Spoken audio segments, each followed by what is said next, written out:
Hey, everybody. Vanessa, do you need anything before we get underway? I need my son to stop crying. What's wrong?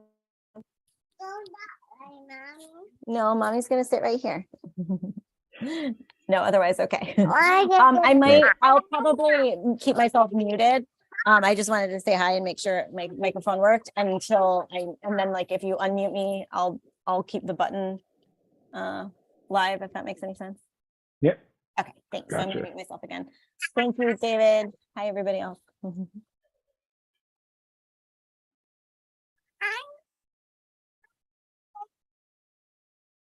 Let's get started in a minute.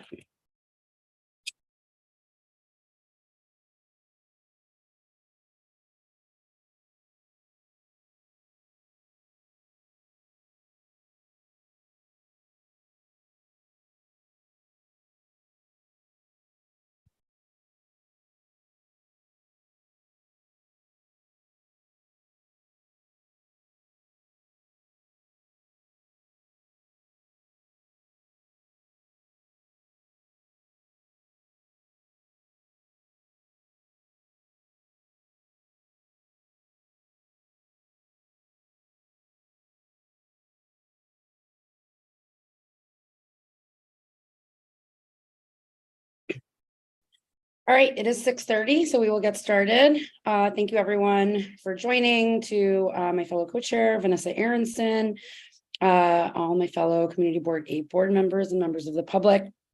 Welcome to our November, it feels like December already since that's tomorrow, but welcome to our November Youth Education and Libraries Committee meeting. We have just one item on the agenda for this evening, just for those of you who attended last month's meeting. It was our intention to bring representatives from a local independent school, the Spence School, and one of the local partner district public schools that is that has a partnership with Spence using gym space, just to talk about how that partnership is going and ways for public and private schools to have effective partnerships like this. Vanessa reached out to, and just Vanessa, since you have the baby, I'm just gonna like give this update, make it easier for you. Vanessa reached out to leadership from the schools and has heard back from Spence. And I think what we're going to do is table that item for likely our February meeting, to have representatives from each of the schools and, you know, perhaps some of the students, just to talk about how that partnership's going, and for us to think as a community about how we can, again, find more ways to build partnerships where a local public school, you know, might be lacking in facility space or other resources, and a local independent school might be able to help sort of solve those needs. In addition to that, we member of the board had asked us to add to the agenda sort of a status update on the ongoing issue with the Knickerbocker Grays, a local and treasured institution here on the Upper East Side, and their ability or lack thereof at the moment to access space at the Park Avenue 7th Regiment Armory. And so I see that we have representatives from the Knickerbocker Grays here. I also gave notice and reached out to the Armory to let them know that this meeting was happening. I just want to, for those of you who have not been sort of part of the ongoing work that this committee has done on this issue was brought to our attention earlier this year in the spring. We had one of the highest attended youth education and libraries committee meeting in the history of this committee, with over 200 members of the public in attendance back in April, largely in support of the Knickerbocker Grays continuing to have access to the space at the Armory. That led this committee to pass a very strongly worded resolution that then went to the broader community board, at the full board meeting the following month.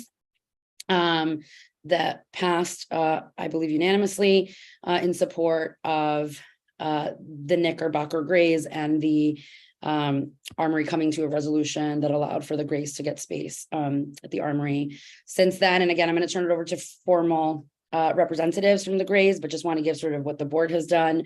That resolution was accompanied by a letter that came from the then chairs of the committee at the time, which also included our colleague who's stepped down as chair but is still on the board, Rami Sigal, and these notice and a formal letter from the board articulating our resolution and our strong support of the Grays was sent to Governor Kathy Hochul and other representatives in the administration. There have since been legal matters that I'm sure representatives from the Grays will give an update on. I am sort of going to pause there. I just want to preface this by saying, and I've talked to my committee co-chair, Vanessa Aarons, and I've also talked to our community board chair, Russell Squire. It's really our strong perspective that at this point, there's no further action in terms of a resolution or any sort of formal action that this committee really has any place taking on. We believe we had a very, very strong resolution that we got to the full board, and that at this point, in particular, since there's litigation happening, that there's not much more we can do. Since there are no members that are formally representing the Armory here that I can see, if I am wrong, please raise your virtual hand. I'm going to turn it over first to either David Menegan or Adrian. I see the name Rogatnik there, so I assume Adrian is there, but one of you to sort of give your perspective and your status update. And then just do want to note that in my outreach to the Armory, I have received a letter dated from November 22nd from the state of New York, indicating confirmation that the state of New York stands by its understanding that the Grays have, that the Armory has every right to, within its lease, to not give the Grays space. So I'm going to sort of share that letter here really briefly, which we can sort of make public, but this is a letter. If you could scroll up a little bit, please. So this is a formal letter from the New York State Military and Naval Affairs. So from Governor Hochul's administration, and, you know, I want to sort of keep it up, sort of, if you can scroll down a bit, please, Robert. I think this is sort of a summary of what has transpired, but I think if you go towards the end, really, and again, we can probably link this and make it sort of a publicly available document. But the position, I think that final line is the strongest, which is that the position on behalf of the state is definitive, which is that the Conservancy's 99-year lease is a valid contract, enforceable under law, and that the lease creates no obligation to provide access or space to the Grays. And so just in the interest of neutrality, which is incredibly important to me, and I know to Vanessa as well, and also to Russell, I just wanted to show this letter. I think especially because we now have this formal sort of notice from the state, we really feel like there's no further role or action that it would be appropriate for this committee to take. But we, again, value the Grays and want them to be a continued part of the fabric of this neighborhood. And so wanted to give them an opportunity to give an update. So with that, if we can unmute David Menegan, I believe first, unless Adrian is there, and you know, thanks for coming, and would love to hear from you. And then I'll open it up to members of the committee and of the community board, and then to members of the public. Thank you so much for the opportunity to focus on this again. If you could also unmute Howard, if you could do both at the same time, in case I can't answer a question, you know, Howard will jump in. I'm glad you showed this letter. Basically what this letter does is just reemphasizes the letter that was in 2006, that if we wanted to stay in the building, we have to work with the Conservancy. I mean, I don't dispute this. You know, DMNA, they try not to manage the buildings when they have other organizations there. But what this letter also highlights, which is important, is that the provision was made in the lease after the initial draft, but feedback of the community and local politicians to maintain the homeless shelter there. So a revision was made with that that in mind. So it's so important that the community voices their opinion, what's going on. They see the value in the organization to maintain it. A brief update. Liz Kruger, it's not a secret now, is in the process of introducing legislation to revise this lease to make sure that we stay in the building and doing it the proper way, and then feeding that to DM&A so then they can communicate this. So that's where we stand right now. Unfortunately, the Conservancy was not interested in negotiating. They did not listen to the recommendation of the community board, even after you passed a resolution to have us go back in the building. They served us with papers to evict us from the building.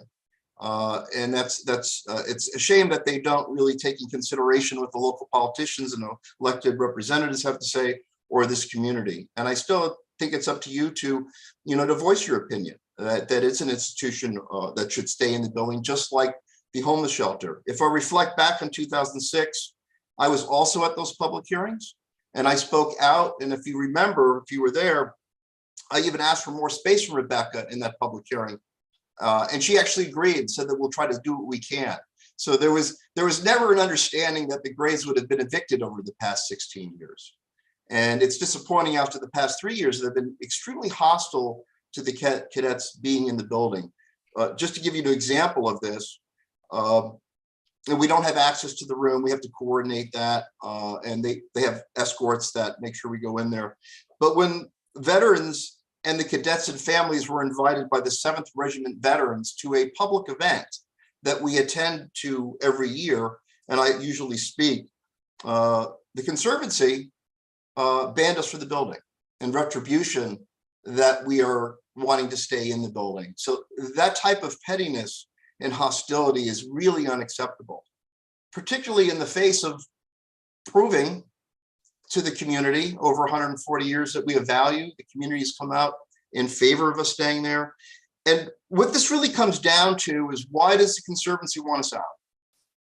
There's been several answers. Some of them they actually gave at the first court appearance, and it didn't go well for the Conservancy.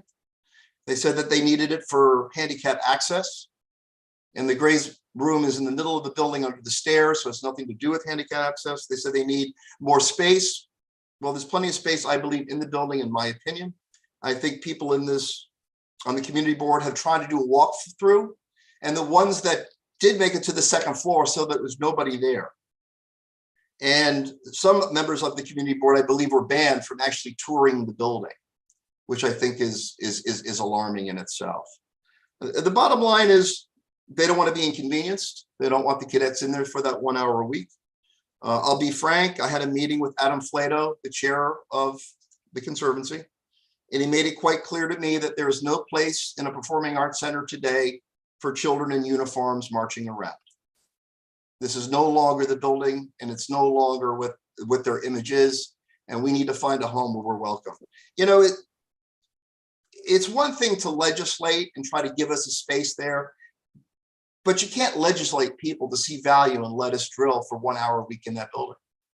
For 5 years, I've tolerated us being able to go into the building and just drill in the basement when the floors were empty.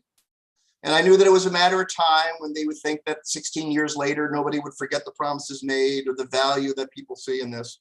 And they thought they could evict us and just shut the door. And the community spoke out. I think that the community board still needs a role in this. I think it's important that we get a lease directly with the state, as Liz Kruger is trying to do right now. And we just need time. Some of the issues will be addressed in court. And after 140 years of serving this community, this is the first time the Grays have ever been sued, and by someone called the Conservancy that is supposed to protect and preserve. I find it almost astounding. Also, one of the points in their lease is it says that the lease is void unless they provide service to the community and they keep the character of the building. I think we're part of that. I think the community board has voted, and 180 some odd people coming out to a public hearing feel that does bring value. And I think the Conservancy might be in violation of the lease that in the contract that they made with us 16 years ago. But that's where it stands. They're trying to evict us. I don't, if there are any questions that you have, Howard's here to answer any questions. But those are the sequence of events that have happened. The most disturbing, of course, is ignoring the people in this community and having complete disdain, to the point of not letting kids on Memorial Day go into the armory and a public event. It's almost shocking to me. I've never seen anything like this. Thank you, David. I do have a question before, and this can be a question for you or for Adrian. It is my understanding that, and you know, from reliable sources, that after the community board resolution and meeting, that there actually were attempts to offer some concessions that I believe were not amenable to you and to the Grays, with what I understand is not exactly what you were seeking, but did include some access to the armory for the Grays and some room for storage. So can you address like whether that is factually accurate and sort of Yes, that is completely inaccurate. There has been no negotiation from the Conservancy standpoint. We even tried to have one of the city councilmen, Keith Powers, write a letter to them. And the only feedback we got, we had nothing in writing from them. No, their idea of negotiating was us to remove our stuff out of the building. They would pay for storage and they would find us another place to drill. Well, that's not a negotiation. That's kicking us out and trying to make it sound palatable that they're doing us a favor by finding another place to go. Well, I have another place to go, but this is our home. I can find other storage. They're not throwing me any charity. The only bone they wanted to throw me was say that you can use the armory for your review once a year. That's not a negotiation. May I say something? Please, Howard. Tanya, did I answer your question there? It was more editorialized than I would have wanted. I think if you could just clearly state what they offered, that would be helpful, because I'm just trying to go based on facts. And they offered us to leave. Staying there and drilling there was not an option. They wanted to get us space and a place to drill somewhere else. That's it. My understanding that they offered you the ability to have storage space and also an annual meeting. And I believe, I mean, like, do you have this in writing somewhere? No, they have never given us anything. And we had our attorneys reach out to their attorneys and they did not respond. So I don't know who's lying to you. I'm being honest. Howard, please step right in. Well, first of all, we don't have attorneys yet, which we're seeking attorneys. But I think Adrian wrote them letters. They've been overtures. Howard, can you state your affiliation with the Knickerbocker Grays? I'm Adrian's husband. I'm a father of one of the Grays for many years. And she can't be here this evening, so she's asked me to fill in for her. And I'm generally aware of this matter. My understanding is, as you may know, that the Grays have actually they've had headquarters at the Army for 120 years, since 1902, and that any proposals were not really made directly by the Conservancy. I'm aware of some sort of informal proposals, but none of them would have permitted the Grays to retain their headquarters at the Armory, which is really the major thing. I think there were some suggestions about alternative spaces which geographically make no sense for the Grays and really compromise its ability to maintain itself as an organization. But essentially what Dave says, I think, is correct, which is this is a so-called proposal, which in effect is saying the compromise we're offering is get out of your headquarters of 120 years. It's not a real compromise. The Grays currently, and for 120 years, have taken up 800 square feet in a building that consists of 200,000 square feet. So frankly, the idea that there's not enough room for the Grays is predicted by 120 years of history. And I think it was well expressed by many of the people, including some people on the community board itself during the last hearing, where people heard this and they said, this is just not plausible. It makes absolutely no sense that there's no room. There's been room for 120 years.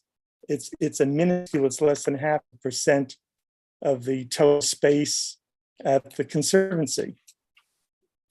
If I might, I don't want to get ahead of you, if I might say a couple of words just about the letter that you referred to that came from the DMNA recently. It's actually a memo written to Adrian. Sure, I will say it's you're choppy. It's a little hard to hear you. So I don't know if it's your Wi-Fi connection or if you have headphones or something, but it's a little hard to understand what you're saying. I'll try to speak a little louder. Is that better?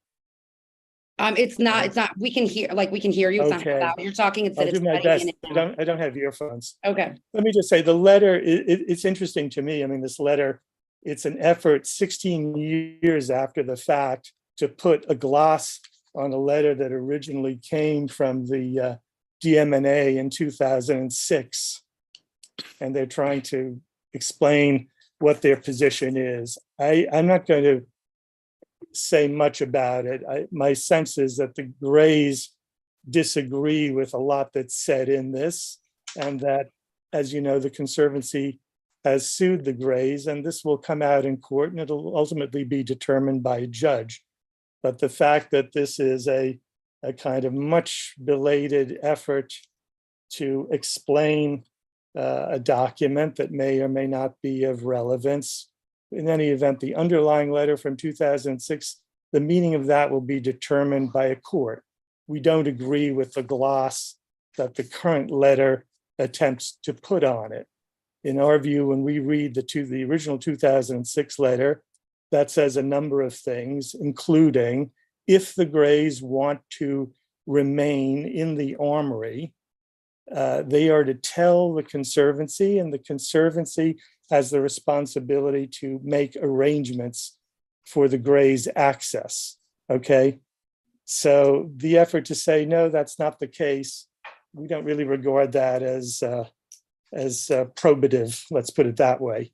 In any event, even if you look at the current letter, there's nothing in that letter that says that the Conservancy rather, if they want to, could not make room for the Grays or let the Grays stay in the armory as they've been for 120 years. There's nothing at all preventing that. The letter doesn't prevent that. The lease doesn't prevent that. So the only thing that I want to say to you today is that we've appreciated tremendously the efforts of the community board, the courage, the forthrightness of the resolutions and the way you've conducted these hearings and gotten the opinions of the community and really have reflected the overwhelming opinion of the community in your resolutions. My view is that, I would hope you would continue that. And there's certainly nothing in this memo or anything else that's gone on, the fact that they have a lawsuit, that should prevent or inhibit, in my view, the community board from passing whatever resolutions it feels would be helpful in support of the Grays. The issue to me is, let's leave all the legalities aside for the moment, and that'll be adjudicated, and there is a dispute and we don't agree with what the Conservancy is saying or doing. But the community board has a tremendous role, I think, and we think, in voicing and putting out resolutions to say, this is what we think should be done. This is what we think the moral outcome of this should be. That there's a tremendous history here of 120 years. It shouldn't be thrown out the window. It's certainly, it is no hardship on the Conservancy if they're allowed to remain in this very small space that they occupy in the basement. I see, let me make one final comment and then I'll stop. I see that there's one of the members of the board, I believe, Mr. Tamayo. I see his picture, and I recall that at one of the early His picture, he's there live in real life. Oh, he's there live. Well, hello, how are you? There were many eloquent statements made at the earliest community hearing on this matter, and I remember very well his statement for its particular eloquence in many respects. Now, one of the things he said, I'm not going to say it as eloquently as he did, but he pointed out that when people come into the armory, they see two plaques. There were two plaques on either side of the door. Interesting. Of course, they're somewhat, in my view, in disrepair. I don't know when they were polished. The benefactors of the Conservancy have very polished plaques and they're lit up. But Mr. Tamayo alluded to these two plaques. What are they? There's one plaque of people who were in the Knickerbocker Grays and then died fighting in World War I. And there's another plaque on the other side of former Knickerbocker Grays who really brought up in the Grays at the Armory who died in World War II. And as Mr. Tamayo pointed out, look at this legacy and look at the disrespect, at the contempt for this legacy that we're finding today in the effort to kick out the successors of these people who died fighting for their country. And the Colonel Medigon, as he said, where have we come to in all these years? We're now at the point where Colonel Medigon himself and another Colonel Pike, with a couple of cadets, I think 9 years old, came for a Memorial Day observance and were actually turned away at the Conservancy because they're associated with the Knickerbocker Grays. That's what we've come to. So my final thought is, I appreciate and I love the fact that the community board stuck up for the Grays, and there's no reason that you should, I think, be hesitant. The Conservancy has shown contempt for this history. It's shown contempt for the people on those plaques. It's shown ultimately contempt for the community board by ignoring its resolutions. But there's no reason for you to show contempt for yourselves, and I know you don't. So I hope you'll stick up for the Grays in whatever way you can, if that's by resolution or what have you. And I want to just say how personally grateful I am. And I think you've taken just a beautiful moral stand. It's ultimately a moral issue. What does our society stand for? Does it believe in history? Does it believe in honoring people who fought for all of us? Does it believe in children? We always are giving lip service in our society to children, but what do we do when it comes down to it? What the Conservancy is doing is saying, kick them to the curb, get them out of the building. Why on earth? It's not even a hardship. It's not even a sacrifice. Their presence there is so, as one of your members once said, it's de minimis presence. They're not taking up a lot of space. So thank you for listening to me. Appreciate it. Thank you so much, Howard. Really appreciate the update. And thank you, David, for the update. I think we're really, we've made as a board, as an entire board, not just a committee. Sorry, I'm taking my co-chair privileges to say, as a board, not just this committee, the entire board has made our position very clear in support of the Knickerbocker Grays. And so we're really happy to have you guys here tonight to let us know, because there have been a lot of moving parts since we last met. We do think, though, as co-chairs and in collaboration with our community board chair, that we have made our position very clear. And sorry, sweetheart. And as you mentioned, since this will be settled in the court of law, we don't think that there's a place for another resolution here at the committee level right now, because we have made our position very clear. But we are really, again, really grateful for the opportunity to make sure that everyone in our community who has been following this issue, and on our board, who has been following this issue and has been supportive of the Grays, understands what's going on. It's hard when you're following the news to fully understand what's going on. So we're grateful for that. I think we have some board members who want to speak. So thank you for raising your hand. I have Marco ahead of Michelle. Is that correct? Okay. So Marco, can we unmute Marco, please? I'm sorry about the noise on my end. Thank you so much for this opportunity. I would like to propose a motion, and if a second, then I will speak. The motion is the state should be granted a direct lease in perpetuity to the Grays. Is anybody can second? I have Michelle. Thank you, Michelle.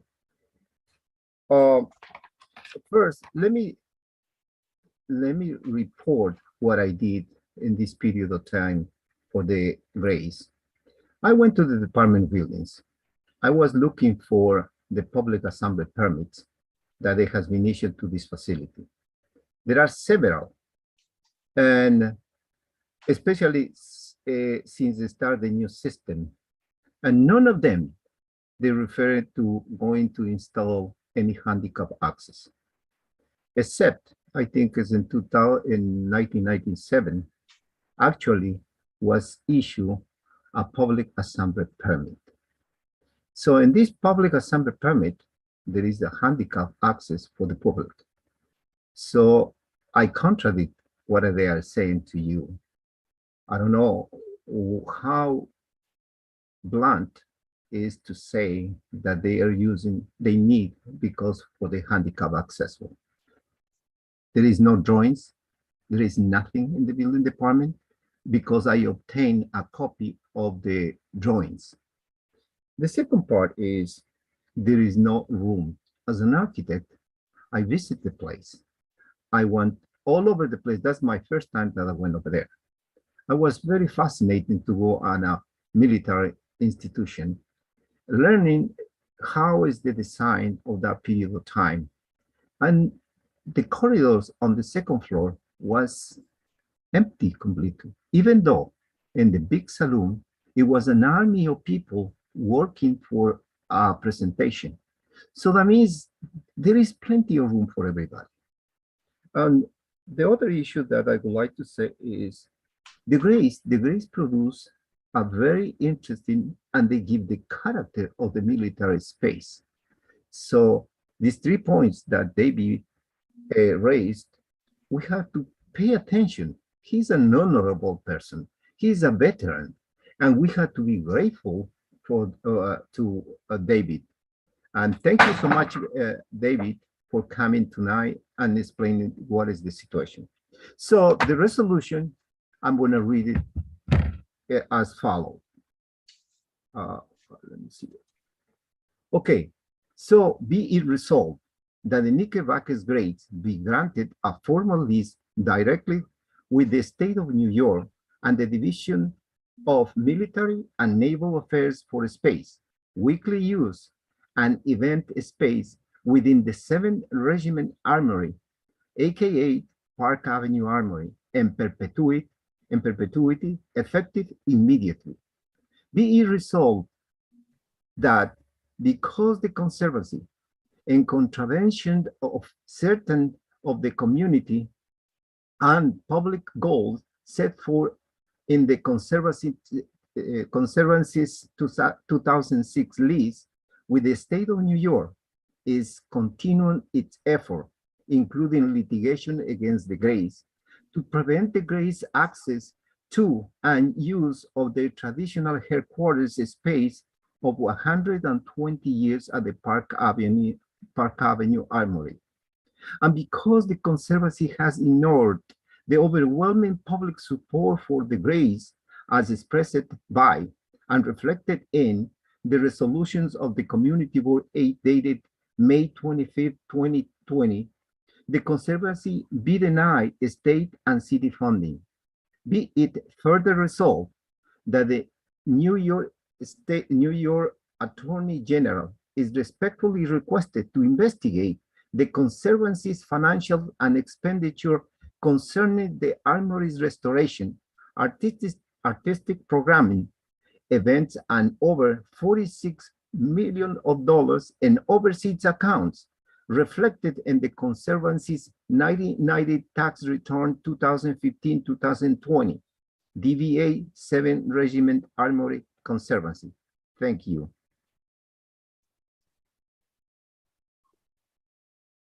Thank you, Marco. Michelle has her hands up. Yeah, thank you. And thank you to Vanessa and Taina for letting this happen this month, as was requested. So I appreciate that. Let me say this. I spoke about this at the last meeting, but for those of you who don't know, the Armory has had a contrary relationship with the veterans from day one. it was about 2006 or 7, whatever it was, when this started, I and others formed a group called Spark. At that time, we didn't know about how they were going to act towards the Grays, but it was called Save Park Avenue's residential character, therefore Spark, in an effort to say that they were going to have, their aim was to partner with entertainment entities all over the globe and bring people in to performances that would begin at 8, end at around 11, and what would be contrary crowd control, very different from the antique and art shows that are held now, where people filtered in and filtered out at different times. Now it would be a start and an end. And we feared that on Park Avenue, it would really interfere with the surrounding residences. In order to fulfill that, and I read their entire lease, and they have in their lease the ability to have 4,000 seats at a single performance, and that would require violating this landmark building by cutting additional egress into the existing facade. And as preservation people, we were opposed to that. And I would hope that Liz Kruger, if she is attempting to rewrite the lease to include the Grays, to also limit the number of people at a performance, and also add that they would be prohibited from breaking into the building for an additional entrance and egress. Now, the reason I give you that background is because we had been working very closely with the veterans and observed and were witness to how the Conservancy behaved towards the veterans. It was with disdain. It was with disrespect. This was day one. They had no regard for the veterans. As they took over, they removed the artifacts. The veterans did not know, they were not apprised about where these artifacts went. We later heard that it was either a storage or some kind of a facility in Saratoga, New York. We didn't know when they would come back. The veterans didn't know if they've had access to it.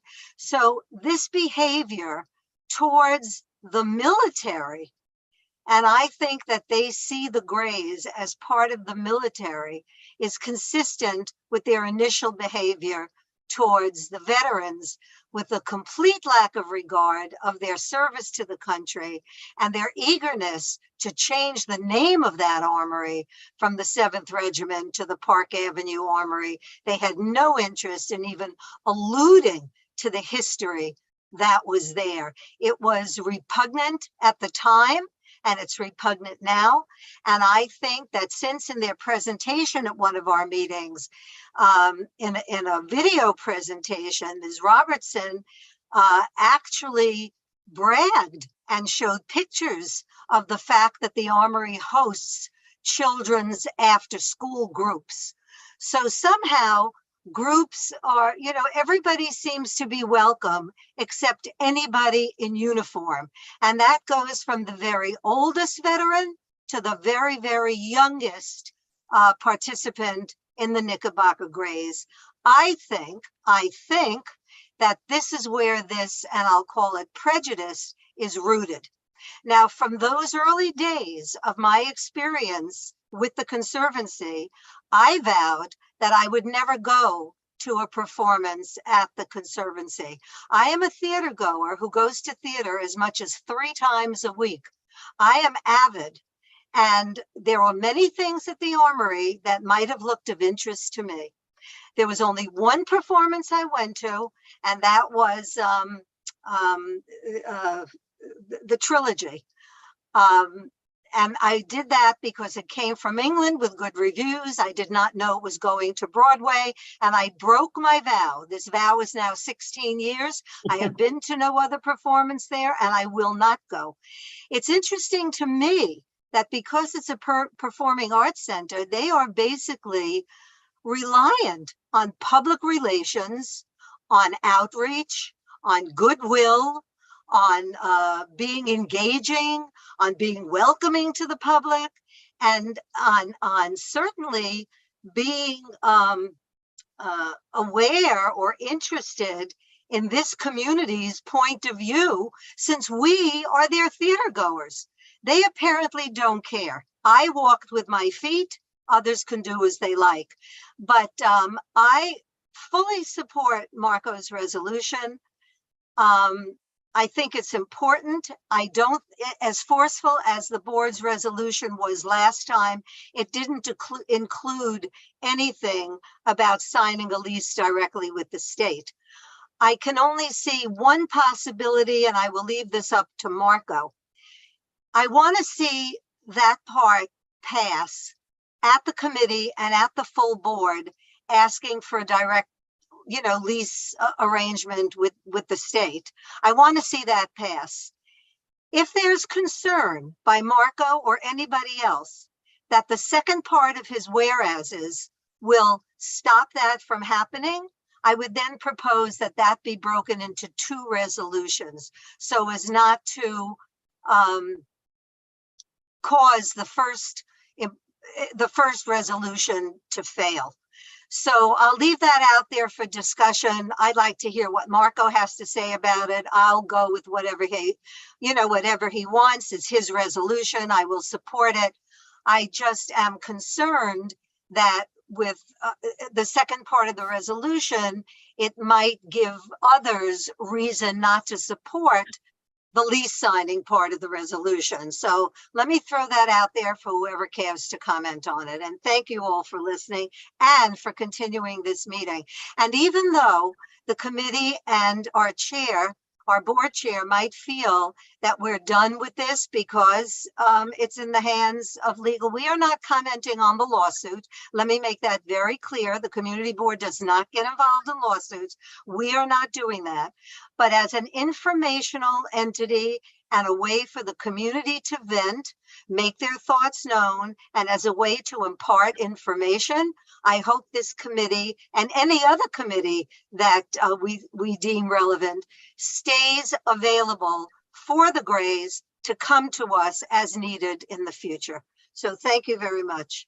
Yeah, Thank you so much for, sorry. I'll turn it over to you in a second. If I could just correct the record, Michelle, because you're actually wrong that our resolution does not say anything about entering into the lease with the state. Literally, the be it resolved clearly states that we want there to be an engagement and a conversation about a longer term solution, including the possibility of allowing the Grays to enter a long-term lease directly with the state. So we very clearly stated that in our resolution. Thank you, Taina. I'm glad you clarified. I did not remember that passage. However, I will say, even though that, as you read it to me, I'm glad it's in there. However, I don't think it precludes this resolution. This is more forceful and more direct. And in the past, in many committees, we have reaffirmed with more strength prior sentiments that existed in other resolutions. So I would still ask, I recognize, I'm glad you pointed out to me, I didn't know that, but I don't think it precludes this one because of our precedent, but thank you. Of course, you're welcome. I just wanted to sort of correct the record. I'll turn it over to you, Vanessa. So the part that I am concerned about, Michelle, is that first part. It's not the second part of Marco's resolution. It is one that our resolution stated, again, very clearly, as Taina said. Well, first of all, it said including the possibility of allowing the Grays to enter a long-term lease directly with the state, but it's also about urges the state of New York to work with the Conservancy to reach a resolution that allows the Grays to remain in place. So this is— But they haven't done that. So, so great that we did that resolution, but are we looking for a pat on the back for a resolution here? Or are we looking for some kind of solution here? So but I'm sorry, I was speaking. So, but the resolution as proposed cuts one of our stakeholders completely out of the equation. At no point is what I'm saying indicative of my lack of support for the Grays or my condoning how the Conservancy has been treating the Grays. But I don't agree with urging the state to enter into a lease into perpetuity. And I stand by our last resolution, that's the outcome that we as a community are looking for. Now, right now, the case is going to be resolved in the court of law. So I don't understand why we would look to pass something that maybe is more aggressive, but is more aggressively not in the interest of our entire community, and also won't actually do anything, because this matter is going to be solved in court. So again, I do not support the resolution. I'm sorry, Marco, as it is currently stated, but it has nothing to do with my support or my lack of support for the Grays. I'm incredibly supportive of the Grays. I was very excited to put this back on the agenda. I really think it's important to allow the community to know what's going on, because it has been confusing. But I think that if we pass this resolution, I think we're only undermining our past resolution. I think we're not strengthening our case as members of the community, being as neutral as we can, but still neutral to the positions and taking a strong side, and looking for, I just don't think it one will make a difference, and two, I think it weakens our previous position, which I think was both neutral and very supportive of the Grays. Sorry, neutral in terms of its consideration of the facts is what I'm trying to say, not neutral in that it's not taking a side, but neutral in its consideration of the facts, but also very supportive of the Grays situation. So I'm sorry, I cannot support that resolution as you proposed it, Marco. Yeah, and I just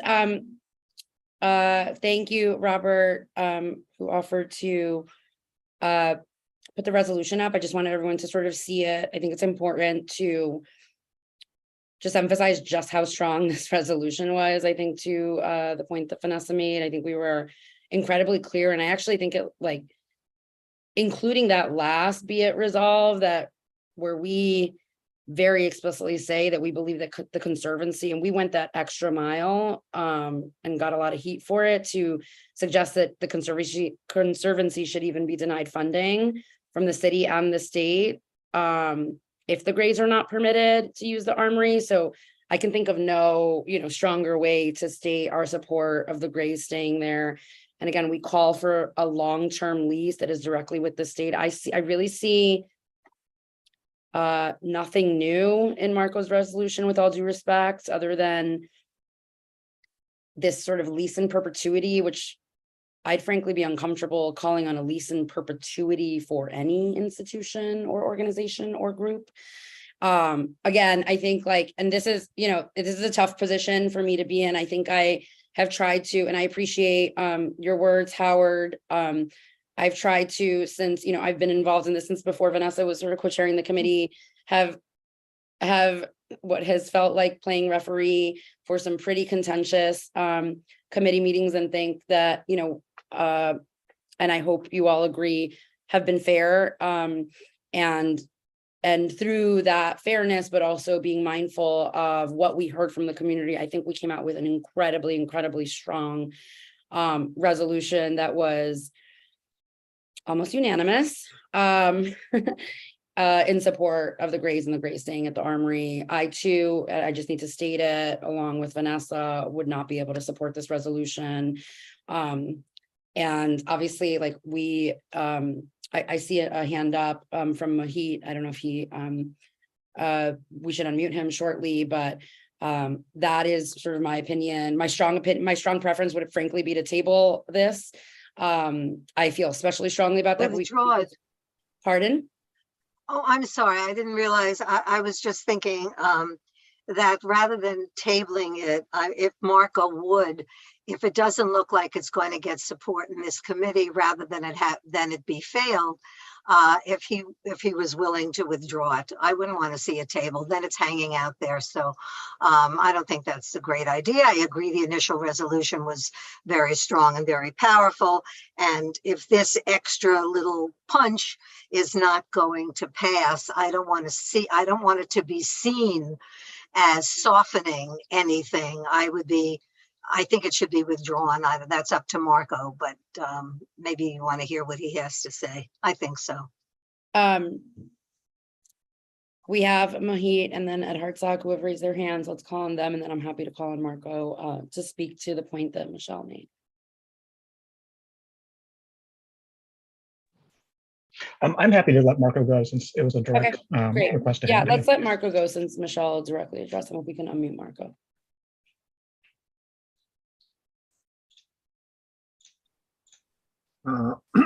Thank you, Taina. I would like to hear the other two fellow community Okay, members sure. before I said. I would like to hear from Ed Hassel and Mohit Sure. in reverse order. Thank you. Well, I think Mohit was deferring to you because he might have been calling to question. I'm not sure, Mohit, but That is where my mind was going. I'll let Ed go and then Marco Yeah, go again. let's but have Ed go. otherwise, Mhm. otherwise, just for the record, I'm with Taina and Vanessa here. I thought the resolution was really strong the last time around. thanks, Ed. Uh, Oh, yes. look, Ed's dressed up for us. Hello, Ed. Sorry, I literally just got out of the car. So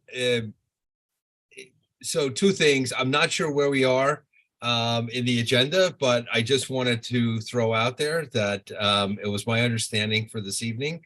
And forgive me if I've already missed the bus on this, but there was some I thought we were trying this evening to get or some suggestion about an audit going on and something about a lease and some other things. I don't know if that's Marco. I don't know if that's all in your resolution. I haven't had a chance to read up. So I guess what I'm saying is if all that is in Marco's resolution, then I'm all for it. Whatever the Grays are supporting, I'm behind what they're behind. So if it's the lease, if it's the audit by the AG, any of those things, I'm on board. So that was all. I just wanted to jump in. I don't know where we are, so I'll be quiet. Sure. So I'll just provide you just a quick update on where we are. So the purpose of this item on the agenda tonight was to allow an opportunity for the Grays to come. I also invited Rebecca from the Conservancy to come, trying to stay as neutral as possible, despite the fact that we had a very strongly worded, in my opinion, and I think in the opinion of many on the board, resolution that passed almost unanimously at the full board level in support of the Grays getting a long-term lease, if possible, with the state, and calling for the Conservancy to not get funding from the city and the state should they not give space to the Grays. So I think it is publicly recorded on many fronts, and we've written to the governor that we are very much in support of the Grays. Marco's resolution, which I'm happy to have him sort of reread since you joined late and are a valued member of our committee, called for a lease with this directly with the state in perpetuity, and called for, and our resolution already, and we had it up, our initial resolution called for the opportunity for the Grays to enter into a long-term lease with the state. So I don't think that there is material difference except for the word perpetuity. I do not believe that there was a direct call for an audit, but Marco, I'll allow you the opportunity to read your resolution. I have already stated, Vanessa as my co-chair has already stated that this is not a resolution we can support. I believe we passed an extremely strong resolution at the full board level and do not believe that at this point an additional resolution is adding much of a material difference. At least one other member of the committee has stated his agreement that they would not support. Michelle is in support of the Marco's resolution, but has also said if this resolution is not going to pass at the committee level, she would prefer it be withdrawn rather than it be a signal of us not supporting the Grays. So I think that was, I hope that was a good enough summary. Great. Good synopsis. Okay. Great. Okay. So Marco, you've heard from Ed. I don't know if you wanted to address anything or if you want to read the resolution since Ed joined late. I'll allow you to do that one more time and then we can call him Mahit. Thank you so much, Taina. First of all, we had to clarify one thing. When we pass a resolution, doesn't mean that the chairs or co-chairs pass the resolution. It's the full board because it's a discussion on the floor, and whatever the floor said is the decision, not of one person, not the chairs or co-chairs, is the decision of the full board. That has to be very clear. That's a parliament procedure. One, two. I don't know if he want me to read the resolution because thinking a little bit more clear, yes, I'm willing to change some parts For instance, the in perpetuity, I would like to change for long term, which probably make more comfortable to you, Taina. I'm trying to fit the resolution as much as Yeah, no, to be honest, I mean, that's just restating exactly what we said in the original. One and resolution, two. right? I mean, Yeah, so. I can remove also the audit of this part. And the major idea right here is, I feel that we have an obligation, and a strong obligation with the veterans, especially having present right here an honorable veteran, David Menahan, which we have to help them because this facility is actually was designed and created just for the military. I never thought that I have an opportunity to go this facility when I went over there. So if we create something to push in the right track without going to the litigation, because the litigation is not our purview. It's just only the position of the community only. If I remove these two parts, I'm willing to maintain or modify my resolution. But I would like to stay with the resolution, removing especially the part that said in perpetuity in long term, and the issue of the audit that was granted and was issued, that was expressed in my resolution. One and two, if Ed wants me to read, I will read the resolution, removing these two parts. Okay. And the final point that I would like to raise, I think it's very important that the government or the AG should do an audit of the records of this organization. And I think this is part that you don't cover in that resolution. Yeah, we definitely don't. I mean, and this is I'm sorry. No, it's okay. I mean, I think, again, I would feel incredibly uncomfortable passing a resolution calling on an audit. I don't even know what the basis of this audit is. I'm sure you have your reasons for calling for an audit.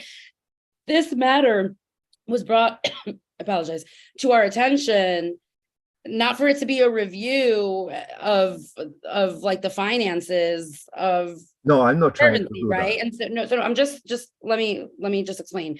Right. And so the reason why this ended up in our committee is because we saw it very much as a youth issue, right? Like the Knickerbocker Grays are an important institution in this community that is serving children and youth in this community and beyond, and has for a very, very long time. And we would like the organization to continue to exist and serve children in our neighborhood and beyond, right? And that's why it ended up here. So a suggestion that we pass a resolution that calls for an audit of an institution that, while on this matter we are siding with the Grays, we cannot forget that this is also an institution that is important in our community for many other reasons, having nothing to do with the Grays. And so calling for a financial audit by an AG of a valued institution, while we disagree with the institution on their position on this matter, because we believe that they are wrong in denying the Grays access to this space, I would feel even more uncomfortable calling on an audit from the AG,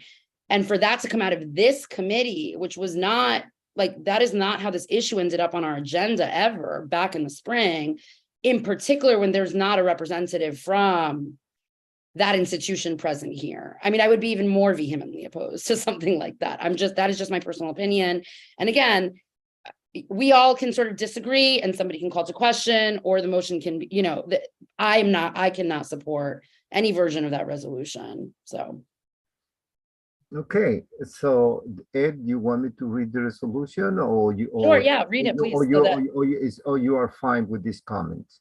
I'm not going to support your resolution regardless. No, that's fine. That's fine. But I think Ed hasn't heard the resolution, and I don't think Rami has either. So if you can read it, no, it's your choice. Everybody has the opportunity. That's right. It's democracy. And I respect, regardless if you approve or disapprove about the resolution. Sure. We are still friends. We are still. Of course. Yep. Please read the resolution. Okay. Yeah. That'd be good.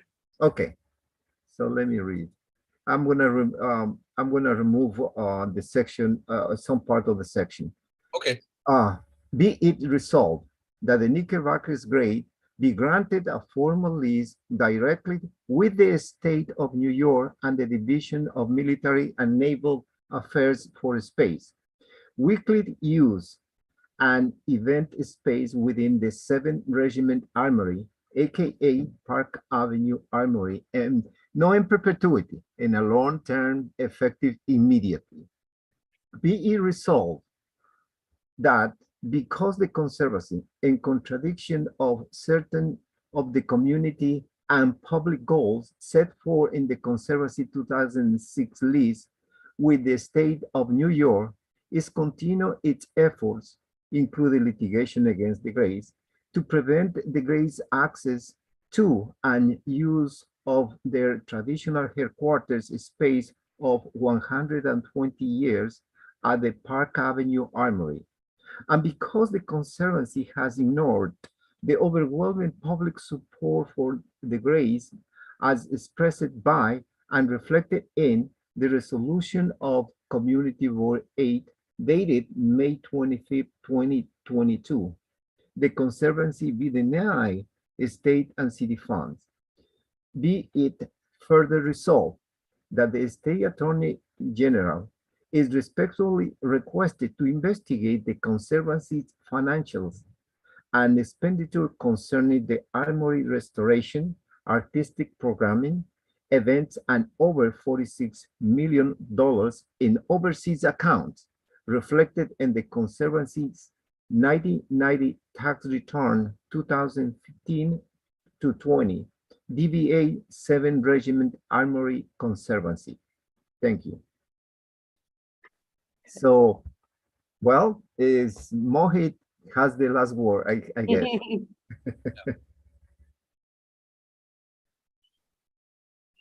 Thank you. I call the question. Reina. All right. Okay, it's been called to question. So I think we can, so we have Judy who is away. I wouldn't want her to miss the vote, but I think I don't want to hold this up. she's back. Is she back? Hi, Judy. Vanessa, do you want to like just do a roll call and I will tabulate here? Sorry, just making sure. Did we get a second for the calling? I seconded. Oh, I'm sorry. I didn't see that. That's okay. I wasn't very loud. Sorry. Okay, sure. Do you want me to do the roll call? You can, and I'm just going to tally it over. Here. Okay. All right. Do I have to do it in alphabetical order? We're not. Do I have to do alphabetical? Thank you, Vanessa. Do it in whatever order. And I'm gonna am I allowed to take privileges as a co-chair just to give my own commentary? I'm sorry, Yeah. I just can't support something. It just feels the audit part feels also vengeful. Like it doesn't have anything to do with their use of the Knickerbocker's use of space. And so I'm really sorry. I'm not trying to not support the Grays here, but so I think am I the first A? Or I'm just going to go in order. I'm sorry. I'll go with Rami because I'm just going in order on my screen because I can't alphabetize on the spot. No. Okay. Addison. I'm also no. Oh, shit. Michelle. Yeah, I'm very sorry about this. Can I again ask for a friendly amendment to split the two? I think at this point we have to vote because it was called question. So we're voting as the resolution was presented. Do you want to pass or? I'm very concerned about this. I'm sorry it's up for this vote, but I'll support it because I wouldn't vote anything against the Grays. But I certainly think that before calling the question, there was some more discussion that could have been had, and I'm sorry that that didn't happen. Okay, thanks, Michelle. I'm next on the screen. So Vanessa, no. No, Marco. Yes. Thank you. John.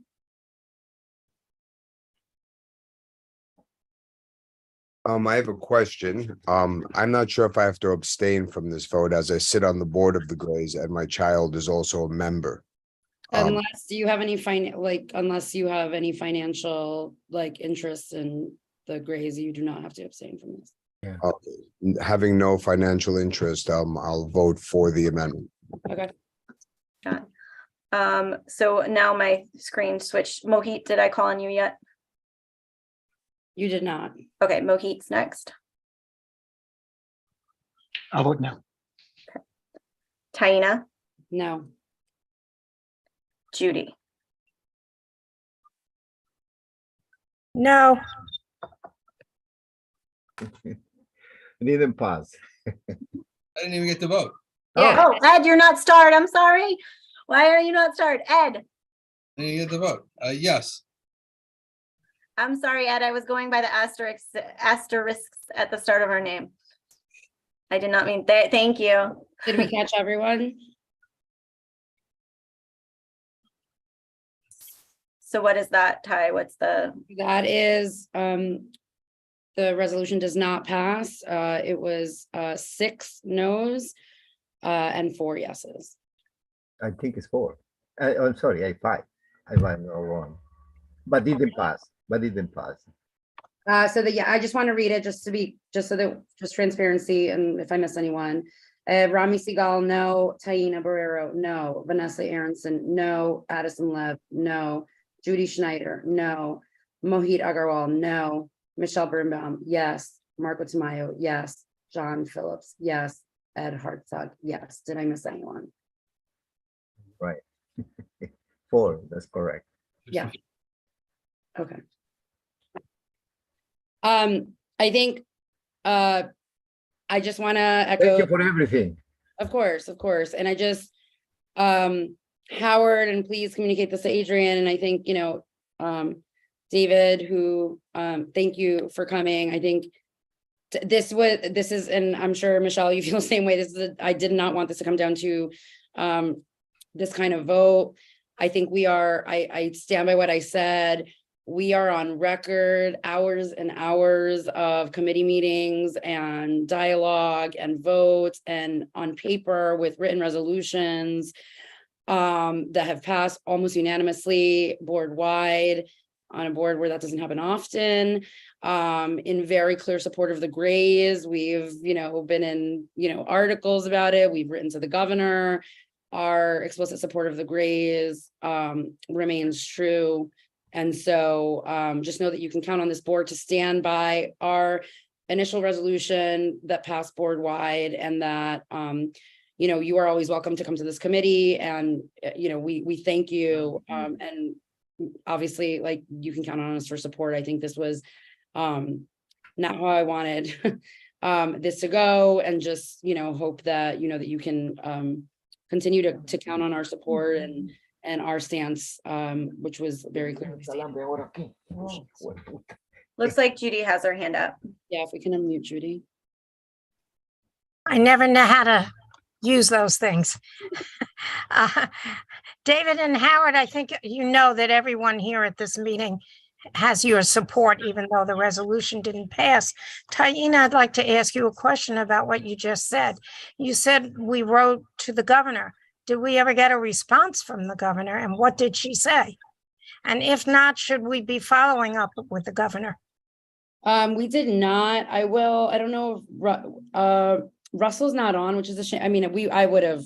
Okay, well, but it doesn't have heard from Russell, and I'm happy to, those are things I'm happy to do, right? Like if I'm happy, and we don't need to vote for this, I'm happy to talk to Russell about whether we should resend the letter, right? And sort of say, right.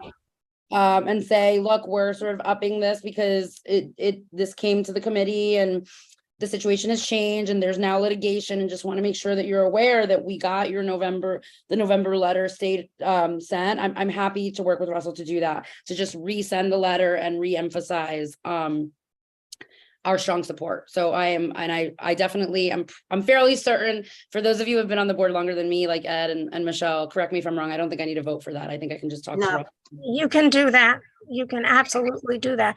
Yeah, I would follow up with the governor. We have nothing to lose by doing that.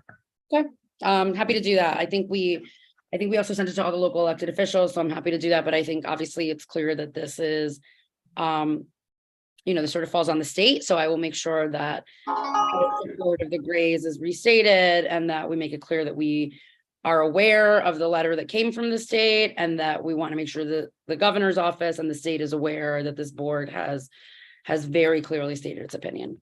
Can we unmute Addison, please?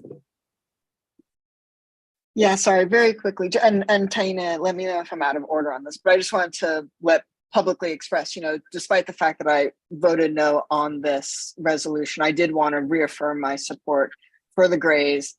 David, Howard, and Adrian know that I have nothing but the utmost respect for the Grays and for them and for the work that they do. It's just my position is let's see what happens with the litigation, and we can sort of revisit from there. And I would also publicly support resending the letter to the governor, as I think that resolution was very strong and would be worthwhile re-upping, especially in this sort of period before the new year.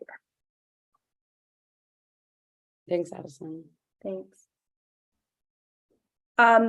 Moving on, just want to share some future plans for our committee. Thank you all for attending tonight. Next month on, no, I'm blanking on the date. Let me make sure I have it right. On the, oh, hold on. No, sorry, not next month. Sorry, next month. That's where I'm getting confused. I'm like December. December's meeting, it has been canceled because our meeting date is in between the 25th and the 1st of the year. So there will be no December Youth Education and Libraries Committee meeting. I hope everybody has a wonderful holiday.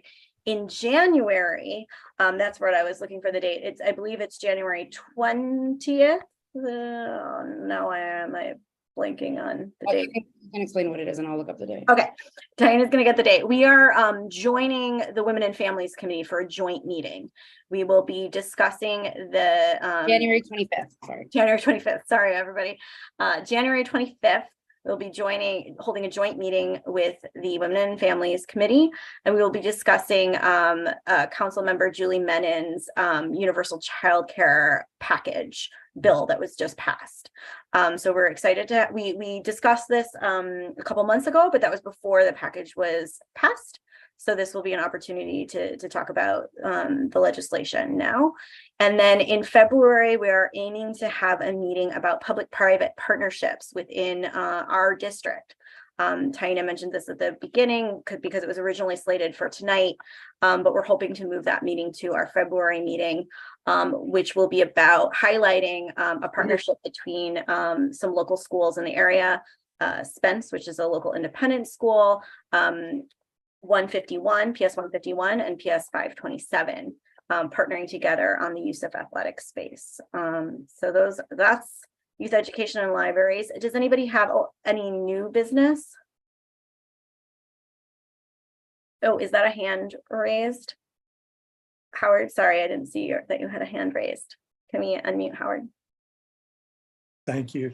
Just wanted to thank you for listening to me and considering, and David as well, and considering the resolution. And even though a little bit disappointed, but I do want you to know that we appreciate not only very much the people who voted in favor of the resolution, but also the expressions of support, even among those who didn't vote for it. To us, that's something very meaningful. So thank you. Thank you, Howard. My position is that we came away from this meeting with renewed support for the Grays, and that we will, and a commitment to resend our letter to the governor. I'm sorry that the resolution didn't work out this time, but I think you do have our support of the committee and of the community. Was there any other new business? Yes. Motion to adjourn. Give a second. Michelle, thank you. Awesome. Thank you, everyone. Happy holidays. We will see you at the January meeting.